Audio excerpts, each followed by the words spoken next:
बिस्मिल्लाहिर्रहमानिर्रहीम। अस्सलाम वालेकुम। कैसे हैं आप सब? उम्मीद करती हूँ आप सब बिल्कुल ठीक होंगे। आज की वीडियो क्लास 6 की न्यू अमेजिंग साइंस पर है और आज की वीडियो में बच्चों मैं आपके साथ चैप्टर नंबर 10 मैग्नेटिज्म, इसकी जो एक्सरसाइज का सोल्यूशन है उसका पार्ट 1 शेयर करूँगी। तो आप सब बच्चों ने पार्ट 1 को एंड तक देखना है। वीडियो अच्छी लगे तो लाइक कीजिएगा, चैनल को सब्सक्राइब करना बिल्कुल मत भूलिएगा। आप सब बच्चे फटाफट से एक्सरसाइज को ओपन कर लें और मैं भी एक्सरसाइज ओपन कर लेती हूँ साथ ही। सबसे पहले बच्चों हमारे पास है मल्टीपल चॉइस क्वेश्चन आंसर यानी एमसीक्यूज। पहला एमसीक्यू देखिए, a magnet is attracted to a soup can because the can has. एक मैग्नेट जो है वो सूप के एक कैन की तरफ खींचा चला जाता है, किस वजह से? क्योंकि कैन किस चीज़ से मिलकर बना हुआ है? आयरन से मिलकर बना हुआ है, और आयरन वो मटेरियल है जिस पर मैग्नेट आसानी से चिपक जाता है। मैग्नेट उसको अपनी तरफ खींचता है, अट्रैक्ट करता है। यानी अ compass works because it's magnetic needle. एक कंपस काम कर पाता है क्योंकि उसकी जो मैग्नेटिक जो उसकी नीडल है, जो इसमें नीडल मौजूद है, वो क्या करती है? स्पिन फ्रीली, क्योंकि वो चारों डायरेक्शन में बहुत आसानी से मूव करती है। उसकी कोई पाबंदी नहीं है कि नीडल ने जो है स्पेसिफिकली इस डायरेक्शन में मूव करना है। वो उसी डायरेक्शन में मूव करती है जिस डायरेक्शन में मैग्नेटिक फील्ड या मैग्नेट मौजूद होता है। Next, the relationship between electricity and magnetism is called. Electricity और मैग्नेटिज्म के दरमियान का जो ताल्लुक है, जो रिलेशन है, उसे हम क्या कहते हैं? तो उसे हम कहते हैं इलेक्ट्रोमैग्नेटिज्म। इलेक्ट्रो मीन्स इलेक्ट्रिसिटी और मैग्नेटिज्म मीन्स मैग्नेट। यानी इलेक्ट्रिसिटी और मैग्नेटिज्म या मैग्नेट की जो प्रॉपर्टीज़ हैं वो एक ही फील्ड में मिक्स मैच कर उनको पढ़ना। Next, What happen when a magnet move through a coil of wire? क्या होता है उस टाइम पर जब एक मैग्नेट जो है एक ऐसी जगह पर प्लेस किया जाता है जहाँ पर एक रॉड हो और रॉड के इर्द गिर्द तार लिपटी हुई हो, तो उसे कहते हैं हम कॉइल ऑफ वायर। ठीक है, तो यानी कॉइल ऑफ वायर के पास मैग्नेट हो तो उस टाइम पर क्या होता है? Current is induced in the wire. Next, how does earth magnetic field compare with that of bar magnet?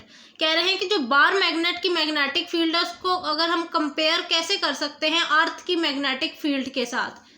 The attractive forces of their magnetic field is strongest at the centre. क्योंकि जो अर्थ का centre है उसमें भी उसकी magnetic field सबसे strongest होती है, और जो बार मैग्नेट है उसके भी सेंटर में सबसे ज़्यादा जो है वो क्या है? उसकी मैग्नेटिक फील्ड स्ट्रॉन्गेस्ट है। नेक्स्ट चलते हैं वोकैबुलरी रिव्यू की तरफ। The area around a magnet is called. Magnet के इर्द गिर्द की जगह को हम क्या कहते हैं? हम उसे कहते हैं magnetic field.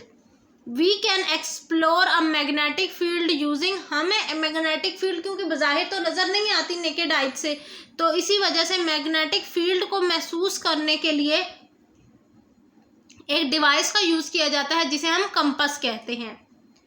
The line on a magnetic field are called. Magnetic field में की मौजूद जो लकीरें हैं उन्हें क्या कहा जाता है? उन्हें कहते हैं मैग्नेटिक फील्ड लाइंस कहते हैं। नेक्स्ट है हमारे पास बच्चों observe and answer. In the diagram what do the arrow represent? ये एरोज हमें क्या बता रहे हैं? ये डायग्राम के अंदर एरोज लगे हुए हैं, ये क्या बता रहे हैं?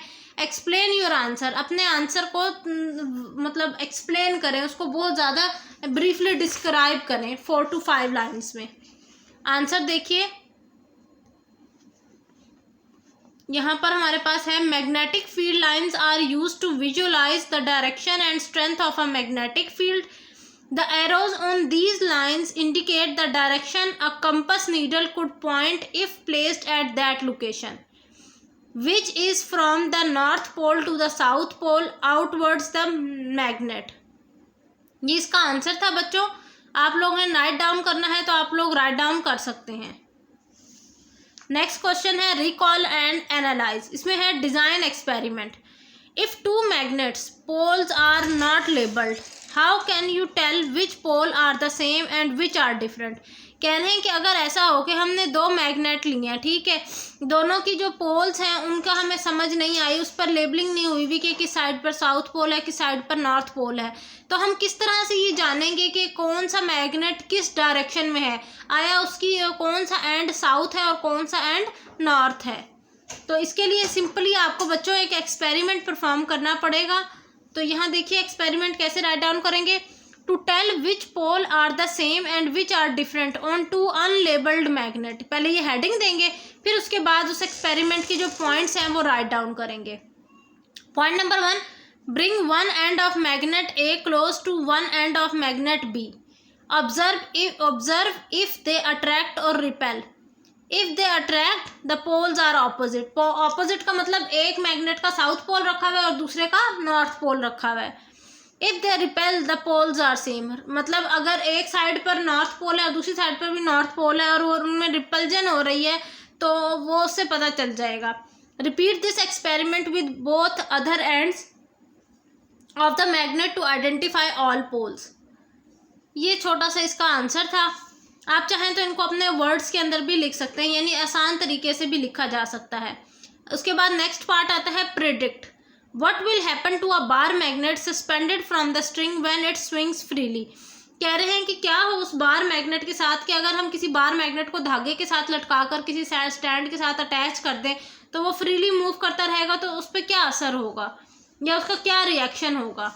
आंसर देखिए, when a bar magnet suspended from a string swings, it will eventually come to rest aligned with the earth magnetic field, with its north pole pointing approximately towards the earth geographical north and its south pole, next page, pointing towards the earth geographical south। ये था बच्चों मेरी आज की video, जिसके अंदर मैंने आपके साथ चैप्टर नंबर 10 की जो एक्सरसाइज है उसका हाफ पार्ट शेयर कर दी है। इंशाल्लाह नेक्स्ट वीडियो के अंदर जो रिमेनिंग इसका पार्ट है वो शेयर करूंगी। तब तक के लिए मुझे इजाज़त दीजिए। चैनल को सब्सक्राइब कर दीजिएगा। वीडियो अच्छी लगी हो तो वीडियो को लाइक करना बिल्कुल मत भूलिएगा। मज़ीद कमेंट करके बताइएगा कि अगर कोई एक्सरसाइज आपको जल्दी चाहिए तो वो मैं पहले उसकी वीडियो आपके लिए बना दूँगी। चलिए बच्चों, अच्छा एक बात और मुझे आपके साथ इस वीडियो में डिस्कस करनी थी कि किसी बच्चे ने मुझसे चैप्टर नंबर 5 की रीडिंग मांगी हुई थी। अब मुझे काइंडली वो कमेंट में बता दें कि चैप्टर नंबर 5 के कौन से पेज की वो रीडिंग थी। मुझे समझ नहीं आई कि वो कौन से पेज की रीडिंग कह रहे हैं। अब मिलती हूँ नेक्स्ट वीडियो में, तब तक के लिए अल्लाह हाफिज़।